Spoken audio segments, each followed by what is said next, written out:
Assalamualaikum warahmatullahi wabarakatuh. Salam sejahtera untuk kita semua. Kali ini saya Nanang Sumitra akan menjelaskan materi mengenai proteksi radiasi pada penggunaan fluoroskopi siam, di mana pokok pembahasannya terdiri dari tiga. Yang pertama yaitu pendahuluan, kemudian proteksi radiasi fluoroskopi siam pada pasien, dan terakhir, proteksi radiasi fluoroskopi siam pada staf. Kita masuki pokok pembahasan yang pertama, yakni pendahuluan. Nah, radiasi merupakan pancaran dan perambatan energi melalui materi atau ruang dalam bentuk gelombang elektromagnetik maupun partikel. Salah satu contoh dari radiasi itu sendiri yaitu sinar matahari yang merupakan radiasi dari sinar ultraviolet. Nah, radiasi itu sendiri terbagi menjadi dua. Yang pertama ada radiasi pengion, dan yang kedua ada radiasi non-pengion. Nah, radiasi pengion itu merupakan radiasi yang mampu mengionisasi materi yang dilaluinya.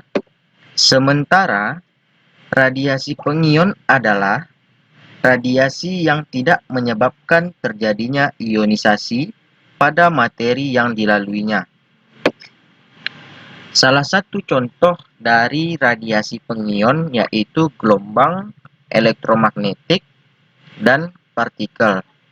Contoh dari gelombang elektromagnetik itu sendiri terdiri dari sinar gamma dan sinar X. Sementara partikel itu contohnya ada alfa, beta, dan neutron.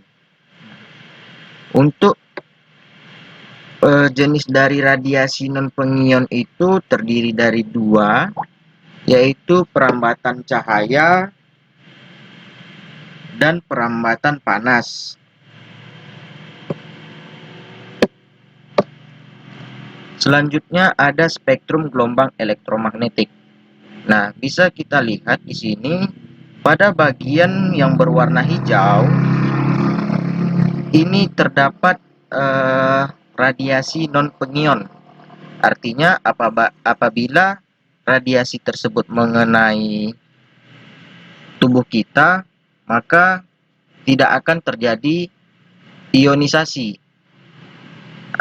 Mungkin efek yang kita terima seperti panas, namun tidak merusak dari sel-sel yang ada di tubuh kita. Sementara pada bagian yang tidak terkena warna hijau ini merupakan radiasi pengion. Artinya dia bisa mengionisasi sel-sel yang terdapat di tubuh kita apabila radiasi tersebut mengenai tubuh kita. Nah, salah satu alat yang menghasilkan radiasi pengion itu sendiri adalah fluoroskopi. Nah, fluoroskopi itu merupakan pesawat yang memanfaatkan paparan sinar X secara real time untuk memperlihatkan gambaran dari struktur tubuh. Nah, paparan sinar X secara terus-menerus pada bagian tubuh menyebabkan radiasi yang diterima menjadi tinggi. Oleh karena itu, bila tidak digunakan dengan benar dapat membahayakan pasien.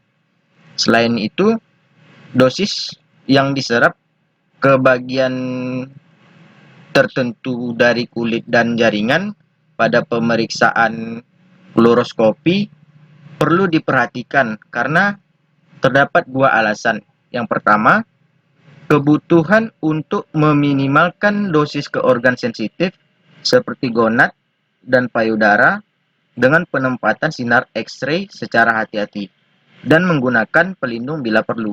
Yang kedua, kemungkinan timbulnya pancaran radiasi pada suatu area kulit dalam waktu lama yang dapat mengakibatkan cedera radiasi pada kasus paparan yang sangat tinggi. Di sisi lain, energi radiasi total yang diberikan ke tubuh pasien selama prosedur terkait erat dengan dosis efektif dan risiko kanker akibat radiasi. Nah, oleh karena itu, paparan akibat radiasi itu memiliki dua efek. Yang pertama, efek deterministik, yang kedua, efek stokastik. Efek deterministik terjadi karena adanya kematian sel sebagai akibat dari paparan radiasi, baik pada sebagian atau seluruh tubuh. Nah, ciri-ciri dari efek deterministik itu sendiri, yang pertama ada dosis ambang. Bisa dilihat pada grafik ini, adanya threshold dose, adanya dosis ambang. Jika dosis ambang ini tercapai, maka efek yang diterima adalah efek deterministik. Kemudian, tingkat keparahannya bergantung dari dosis. Semakin besar dosis, maka efeknya semakin besar juga tingkat keparahannya. Dan terakhir, terjadi hanya pada individu yang terpapar. Nah, salah satu contoh dari efek deterministik ini yaitu eritema, dan tingkat keparahan yang lebih tinggi lagi itu akan menyebabkan nekrosis atau kematian sel. Selanjutnya, efek stokastik. Efek stokastik ini dapat terjadi jika sel yang terkena paparan radiasi pengion mengalami modifikasi. Nah, ciri-ciri efek stokastik itu, yang pertama dia bersifat random, yang kedua dia tidak memiliki dosis ambang, yang bisa teman-teman lihat itu pada grafik, tidak ada dosis ambangnya. Kemudian probabilitasnya itu bergantung pada dosis. Jadi kalau misalnya dosisnya kecil, maka kemungkinan terjadinya juga sangat kecil juga. Kalau dosis yang diterima besar, kemungkinan efek stokastik yang diterima akan besar juga. Jadi dia linear antara dosis dengan probabilitas kejadiannya. Dan terakhir itu dapat terjadi pada individu terpapar dan turunannya. Selanjutnya, prinsip proteksi radiasi, di mana prinsip proteksi radiasi menurut ICRP terbagi menjadi 3. Yang pertama, justifikasi. Penggunaan radiasi hanya dibenarkan jika manfaat yang diperoleh lebih besar daripada risikonya. Kemudian, yang kedua ada limitasi. Dosis radiasi tidak boleh melebihi dari nilai batas dosis yang telah ditetapkan. Dan terakhir ada optimisasi, yaitu penerimaan radiasi harus diupayakan serendah-rendahnya dengan memperhatikan faktor ekonomi dan sosial, atau yang biasa kita kenal ALARA. Nah, untuk mengendalikan radiasi eksternal, yang pertama itu ada shielding, yang kedua jarak, dan yang ketiga waktu. Penggunaan shielding ini digunakan untuk mengurangi paparan radiasi dari sumber. Yang kemudian pemilihan jenis shielding bergantung terhadap sumber yang digunakan. Yang kedua, jarak. Semakin jauh dari sumber, maka paparan radiasi yang diterima semakin kecil. Dan yang terakhir itu ada waktu. Jadi semakin cepat, maka paparan radiasi yang diterima semakin kecil. Artinya kalau kita bekerjanya cepat, maka paparannya kecil. Nah, jadi cepat di sini ya harus aman juga dan tepat, bukan asal-asalan saja.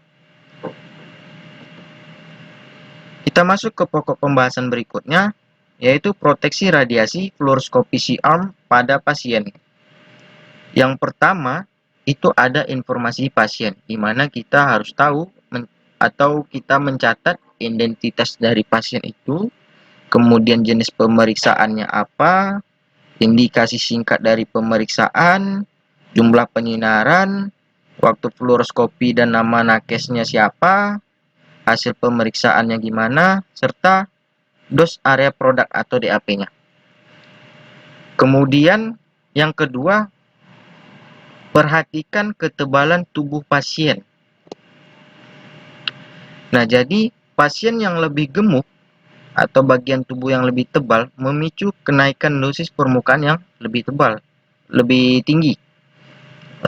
Bisa dilihat di sini, ketika dia ketebalannya 15 cm, maka dosisnya yang diterima itu akan sangat jauh berbeda dengan ketebalan yang 30 cm. Dosis yang 15 cm lebih kecil dibandingkan dengan ketebalan 30 cm. Kemudian yang ketiga, memaksimalkan jarak antara tabung sinar X dan pasien sejauh mungkin. Dalam hal ini yaitu prinsip ISL atau Inverse Square Law, di mana semakin jauh tabung sinar X dengan pasien, maka dosis radiasi yang diterima semakin kecil. Kemudian meminimalkan jarak antara pasien dan reseptor citra.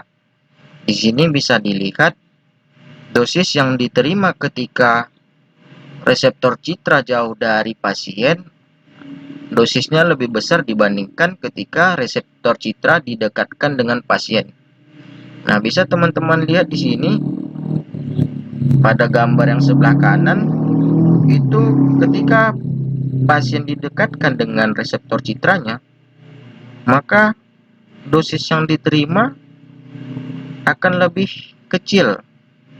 Sementara jika reseptor citranya dijauhkan dari tubuh pasien, maka dosis yang diberikan juga besar dan hasil yang diperoleh citranya juga tidak baik. Kemudian yang kelima, meminimalkan waktu fluoroskopi. Simpan rekaman waktu fluoroskopi dan DAP atau KAP jika ada untuk setiap pasien. Yang keenam, menggunakan fluoroskopi pulsa dengan laju tangkapan serendah mungkin untuk memperoleh citra dengan kualitas yang dapat diterima. Yang ketujuh, hindari penyinaran daerah kulit yang sama pada proyeksi yang berbeda. Nah, jadi di sini kita memvariasikan penyinaran agar tidak terbentuk titik panas yang bisa teman-teman lihat pada gambar sebelah kanan ini. Ketika penyinarannya salah, maka akan terbentuk titik panas yang ditandakan dengan warna merah ini.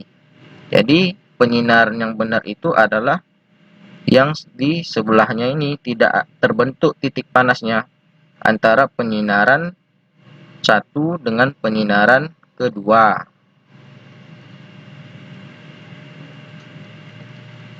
Yang kedelapan itu proyeksi yang miring juga meningkatkan ESD. Jadi sadari bahwa kenaikan ESD meningkatkan peluang terjadinya cedera kulit. Jadi pada posisi proyeksi lurus atau disimbolkan dengan H1 itu akan lebih kecil dibandingkan pada posisi H2, dan H2 akan lebih kecil daripada posisi H3. Yang kesembilan, hindari penggunaan pembesaran. Jadi menurunkan lapangan pandang sebanyak 2 kali akan meningkatkan laju dosis sebanyak 4 kali. Jadi bisa dilihat di sini penguatan lapangan pandang ketika dia 32 cm, maka laju dosisnya itu sekitar 100. Namun ketika dia 22 cm, terjadi kenaikan dosis yang diterima pada pasien yaitu sekitar 177. Jadi dia semakin diperkecil, maka dosisnya akan meningkat. Dan yang ke-10 itu gunakan kolimasi, karena semakin besar kolimasi atau kolimasi yang dibuka itu besar tidak sesuai kebutuhan, maka semakin besar volume pasien yang terradiasi dan semakin besar jumlah hamburan yang dihasilkan. Kemudian masuk ke materi selanjutnya terkait proteksi radiasi fluoroskopi SIAM pada staf. Yang pertama, gunakan peralatan proteksi radiasi, seperti menggunakan apron yang setara dengan 0,5 mm Pb di depan dan 0,25 mm di belakang. Kemudian menggunakan pelindung gonad yang setara dengan 0,5 mm Pb. Selanjutnya ada kacamata Pb, dan tabir, serta pelindung tiroid. Yang kedua, memanfaatkan waktu jarak perisai sebaik-baiknya. Jadi pada pemeriksaan itu kita harus meminimalkan waktu, artinya kita bekerjanya harus cepat gitu, agar dosis yang diterima, baik itu kita atau pasien, itu menjadi kecil. Kemudian maksimalkan jarak sejauh yang diizinkan secara klinik, dan menggunakan perisai untuk mengurangi dosis radiasi yang kita terima. Kemudian ketiga, gunakan layar gantung, perisai lateral, dan tirai meja. Nah, jadi layar gantung, perisai lateral, dan tirai meja ini memberikan lebih dari 90% proteksi dari radiasi hambur di fluoroskopi. Kemudian pada pemeriksaan yang menggunakan akuisisine, disarankan menggunakan perisai lantai mobile, seperti yang bisa dilihat di gambar sebelah kanan. Yang keempat, jaga tangan di luar berkas primer kecuali jika tidak dapat dihindari. Nah, jadi tangan di dalam daerah pusat berkas primer akan memperbesar faktor pajanan dan dosis pada pasien dan staf. Bisa kita lihat di sini, yang dilingkari merah adalah tangan dari pekerja radiasinya masuk ke berkas primer. Kemudian yang kelima, jaga tabung sinar X di bawah meja dan bukan di atasnya. Jadi sistem undercouch atau tabung sinar X yang terletak di bawah meja memberikan perlindungan yang lebih baik dari dosis hambur. Makanya gambar yang di sebelah kiri, yang posisi tabung sinar X-nya di bawah, adalah yang benar dibandingkan dengan posisi tabungnya di sebelah kiri yang dekat pekerja radiasi, sementara reseptornya di sebelah kanan, tidak di bawah meja pasien. Jadi memungkinkan adanya dosis hamburnya jadi lebih besar. Kemudian yang keenam, gunakan dosimetri perorangan. Jadi gunakan paling tidak itu 2 dosimeter, satu di dalam apron pada dada, yang kedua di luar apron pada leher atau mata, dan dosimeter cincin jari tambahan untuk prosedur yang menghendaki tangan di dekat berkas primer. Dan sistem dosimetri real time akan sangat berguna pada pemeriksaan fluorosi ini untuk mengetahui berapa dosis yang diterima secara langsung pada saat pemeriksaan, seperti menggunakan pendos. Terakhir itu ada kesimpulan. Yang pertama, prinsip proteksi radiasi, justifikasi, optimisasi, dan limitasi. Kemudian faktor utama penyebab dosis radiasi untuk staf dan pasien, peralatan dan personil atau operator. Kemudian saat berada di ruang yang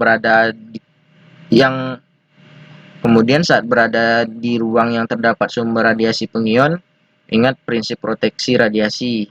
Yang pertama, memaksimalkan jarak dengan sumber radiasi. Kedua, meminimalkan waktu pekerja. Yang ketiga, menggunakan shielding. Dan posisi staf dalam ruangan tindakan fluoroskopi siam menentukan dosis yang diterima. Terakhir, proteksi radiasi pasien dan staf harus selalu diterapkan sesuai dengan prosedur. Ini dia referensi. Mungkin sekian penjelasan dari saya. Apabila ada kekurangan, saya mohon maaf.